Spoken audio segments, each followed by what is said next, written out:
Good morning, students. Today we are going to start our chapter 12, Time and Motion. In this chapter, we will study about the measurement of time, slow and fast motion, and distance time graph. Here we have some pictures given below and some questions. You have to solve these questions. Like first question is, at what time do you wake up in the morning? At what time do you get ready for school? These are some general questions. Next है time measurement. हमें पता है जो time measurement है वो हमारी life में बहुत ही एसेंशियल पार्ट प्ले करता है. जैसे फॉर एग्ज़ाम्पल हमने स्कूल जाना है, अगर हमारे पास कोई भी टाइम का सोर्स नहीं है तो क्या होगा, कुछ बच्चे हैं वो जल्दी स्कूल पहुंच जाएंगे और कुछ लेट स्कूल पहुंचेंगे. मतलब कोई भी जो हमारा सिस्टम है वो स्मूथली रन नहीं करेगा. इसीलिए क्या है, जो हमारा टाइम मेज़रमेंट है वो क्या है, एक बहुत ही नेसेसरी जो रोल है वो प्ले करता है. नेक्स्ट है मेज़रमेंट ऑफ टाइम. पुराने टाइम में क्या था, हमारे पास कोई भी क्लॉक या कोई भी ऐसा सोर्स प्रेजेंट नहीं था जिससे हम जो टाइम है उसे मेज़र कर सकें. जो टाइम मेज़र करते थे लोग वो कैसे करते थे, नेचुरल तरीके से करते थे. जैसे क्या है, सनराइज़ है, सनसेट है, and faces of moon and revolution of earth, ये सभी जो मेथड्स हैं इससे मेज़र करते थे जो टाइम था. The time interval between one sunset to next consider as a day.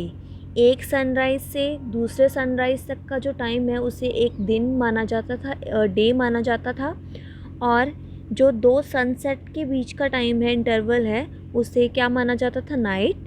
And जो हमारा टाइम इंटरवल है between one new moon to next, एक न्यू मून से नेक्स्ट न्यू मून तक जो टाइम है उसे एक मंथ माना जाता था. और जो हमारा टाइम है जिसमें जो अर्थ है वो एक रेवोल्यूशन कंप्लीट करती है अराउंड द सन, उसे 1 ईयर कंसीडर किया जाता था. ये कुछ जनरल नेचुरल फिनोमिनाज हैं जिससे जो टाइम है उसे मेज़र किया जाता था. Next is evolution of clock.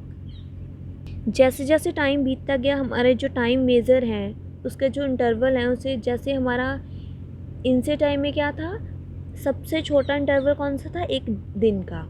उससे जो छोटे इंटरवल्स हैं उसको मेज़र करने के लिए क्या किया गया, कुछ न्यू डिस्कवरीज़ की गई. And the study of these devices is called horology. इसे क्या बोलते हैं स्टडी को, horology. Next, there are some instrument use to measure the short interval of time are discuss below. कुछ इंस्ट्रूमेंट्स दिखाए गए हैं आगे आपको पिक्चर्स में, जो क्या है शॉर्ट इंटरवल ऑफ टाइम है उसे मेज़र करने के लिए यूज़ किए जाते हैं. फर्स्ट क्या है, सनडाइल. सनडाइल क्या है, एक सर्कुलेट प्लेट है जिस पे क्या है, एक ट्रायंगल मेटालिक प्लेट है जिसे क्या बोलते हैं, नोमोन. ये फिक्स किया गया है. इस डिवाइस को क्या करते हैं, हम ओपन सनलाइट में प्लेस करते हैं. प्लेस करने के बाद क्या करते हैं, हम इसे नॉर्थ साउथ डायरेक्शन की ओर जो इसका पॉइंट है उसे रखते हैं. जो इसकी शेडो बनती है, सनलाइट से जो शेडो बनती है इसकी, उससे हमें क्या है, टाइम का पता चल जाता है. इसकी पिक्चर देखो फिगर 12.1 में. बट इस मेथड की जो हमारा इंस्ट्रूमेंट है इसकी एक ड्रॉबैक है कि ये हम ड्यूरिंग नाइट और ड्यूरिंग क्लाउडी डेज़ में हम इसे यूज़ नहीं कर सकते. जब पूरी सनलाइट होगी तभी इसे हम यूज़ कर सकते हैं, क्योंकि मेन इसका क्या है, मेन ये शेडो से हम क्या जो टाइम है उसको फाइंड आउट करते हैं. Next is water clock. इस क्लॉक में क्या है, कॉलम्स बने हुए हैं जिसमें क्या होता है, राइजिंग एंड फॉलिंग होता है लिक्विड का. इससे हम क्या करते हैं, इससे भी हम जो टाइम है उसे मेज़र कर सकते हैं. ये ज़्यादातर नाइट में यूज़ किया जाता है. बट इसकी ड्रॉबैक क्या है, जो हमारा टेम्परेचर है उससे क्या होगा, जो rate of flow of water होगा वो वेरी होता रहेगा. इसीलिए हमें प्रॉपर मेज़रमेंट्स चाहिए इसे यूज़ करने के लिए. फिगर 12.2 में आपको वाटर क्लॉक की जो डायग्राम है वो गिवन है. नेक्स्ट है सैंड क्लॉक. ये तो आपने देखा ही होगा, इसे हम हॉर ग्लास भी बोलते हैं. इसमें क्या है, दो हमारे वर्टिकल बल्ब्स बने होते हैं, एक में सैंड फिल की होती है और जिसमें सैंड फिल की होती है वो हम टॉप पे रखते हैं. उसके बाद क्या होता है, धीरे धीरे जो हमारी सैंड है वो नीचे वाले कंटेनर में आनी शुरू हो जाती है और इससे हम क्या करते हैं, शॉर्ट इंटरवल ऑफ टाइम है उसे मेज़र करते हैं. आजकल ये जो हमारे अलग अलग गेम्स होते हैं, या हमारे कुकिंग के लिए, कुकिंग में जो हमारा टाइम मेज़र होता है उसे मेजर करने के लिए हम इसे यूज़ करते हैं सैंड ग्लास को। नेक्स्ट है पेंडुलम क्लॉक। पहले हम पढ़ेंगे कि सिंपल पेंडुलम क्या होता है। सिंपल पेंडुलम क्या है? एक मेटालिक बॉब है जिसे एक थ्रेड के साथ लटकाया जाता है, जैसे ये है फिगर 12.4 एक पेंडुलम दिखाया गया है। इसमें क्या है, जो हमारा बॉब है वो एक पोजीशन से दूसरी पोजीशन तक मूव होता है। जो सेंटर वाली रेस्ट पोजीशन है उसे हम क्या बोलते हैं? मीन पोजीशन और इक्विलिब्रियम पोजीशन। उसके बाद हमें time period. The time taken by the pendulum to complete one oscillation is called time period. मतलब एक ऑसिलेशन, एक पॉइंट से दूसरे पॉइंट तक जाने में जितना पूरा टाइम लगा एक पेंडुलम एक ऑसिलेशन कंप्लीट करने में, उसे हम क्या बोलते हैं? Time period. जो हमारा टाइम पीरियड है सिंपल पेंडुलम का, वो वेरी करता है लेंथ ऑफ थ्रेड पे। ये कभी भी जो हमारा बॉब है उस पर डिपेंड नहीं करता कि उसका मास कितना है, या वो मीन पोजीशन से मुझसे कितना डिस्टेंस है उसका, उस पर मेज़र नहीं, उस पर ये वेरी नहीं करता। ये जस्ट वेरी करेगा कि जो हमारा थ्रेड है उसकी लेंथ कितनी है।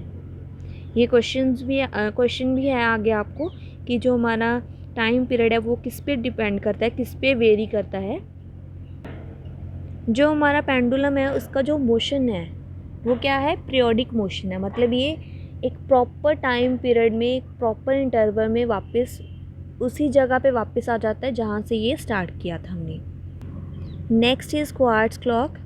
जब हमारा क्वार्ट्ज क्रिस्टल की जो इन्वेंशन हुई थी इन 1921, उसके बाद क्वार्ट्ज क्लॉक की इन्वेंशन की गई 1927 में। ये भी एक काफ़ी अच्छा एक्यूरेट टाइम बताता है।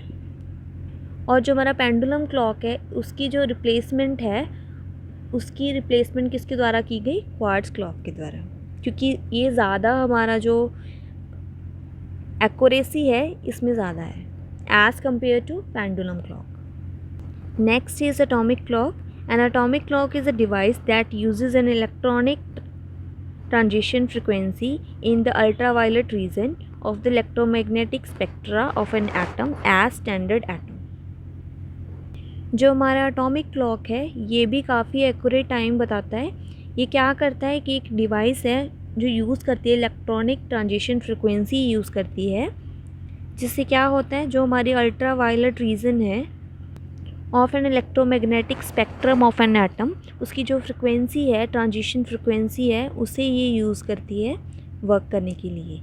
जो हमारे क्वार्ट्ज क्लॉक हैं और एटॉमिक क्लॉक हैं ये दोनों काफ़ी एक्यूरेट हैं as compare to others. Next है यूनिट्स ऑफ टाइम। जो हमारे टाइम है उसे हम कैसे मेज़र करते हैं? इन हॉर, मिनट एंड सेकेंड। जो ऐसा यूनिट है टाइम की वो क्या है? सेकेंड्स। हमें पता है आगे नेक्स्ट कुछ रिलेशन गिवन है, जैसे 1 day is equal to 24 hours, 1 hour is equal to 60 minutes and 1 minute is equal to 60 seconds. Next हमारे पास है 7 days is equal to 1 week. ये सारा आपको पता ही है। 4 week is equals to 1 month and so on. ये आपने स्टडी कर लेना एक बार। नेक्स्ट है choose the correct option. 1 day is equal to 24 hours. Next है time interval between a one sunrise to next is a sunrise है तो क्या आएगा? डे। नेक्स्ट है time interval from one oscillation in a simple pendulum depend upon, किस पे depend करता है? Length of pendulum. Next is slow and fast motion. Here we have some figures and we have some vehicles moving on the road in the same direction, and the distance is 500 meters. We have vehicles A, B, C and D, and we have different time intervals जिससे ये initial और final position से final position पे पहुंच रहे हैं। First क्या है? ए का टाइम इंटरवल कितना है? 20 एंड बी का 25 एंड सी का 23 सेकेंड्स एंड डी का 19 सेकेंड। इससे हमें क्या पता चल जाएगा? जो हमारा डिस्टेंस है वो क्या है? सेम, और जो हमारा टाइम है वो वेरी कर रहा है from vehicle A to D.